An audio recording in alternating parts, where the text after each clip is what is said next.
Hello and welcome to the Pastor Study. I'm Ray Burlett.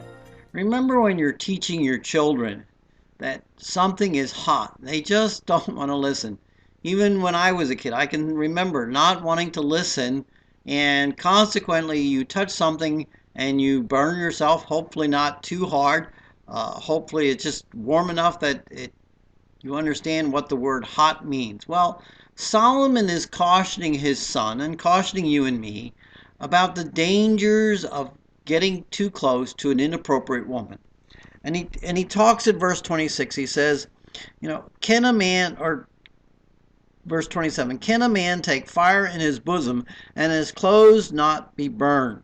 Well, that reading that verse alone sounds kind of strange, except what he said before. He says you got to watch out for that adulteress, that woman that looks sweet, that looks tantalizing, and is trying to attract you. And he says, you go after that, it's like trying to hang on to fire.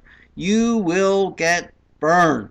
He says, you know what? You can't walk on hot coals without it hurting your feet. He says, they're going to be scorched. There's going to be a problem. And he says, so it is with the individual who goes after his neighbor's wife, some other woman, some woman who's not his own wife. He says, you will be burned. And he says, not only does he talk in terms of being burnt, but he says, you know what? You will not go unpunished. There will be consequences. Elsewhere in Scripture, it talks about, when you get caught up in that kind of a scenario, your riches, your labor, your efforts will go to someone else.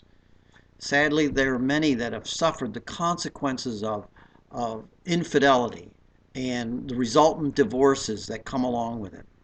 And children suffer tremendously because husband and wife are divorced and separated. Parents are making their way through as single parents, and it's a lot of heartache. And we can surround those individuals who are going through those hard times with love and care and help when appropriate. But Solomon is warning us, don't go down that path because there are serious consequences. Think about the consequences of what you're about to do.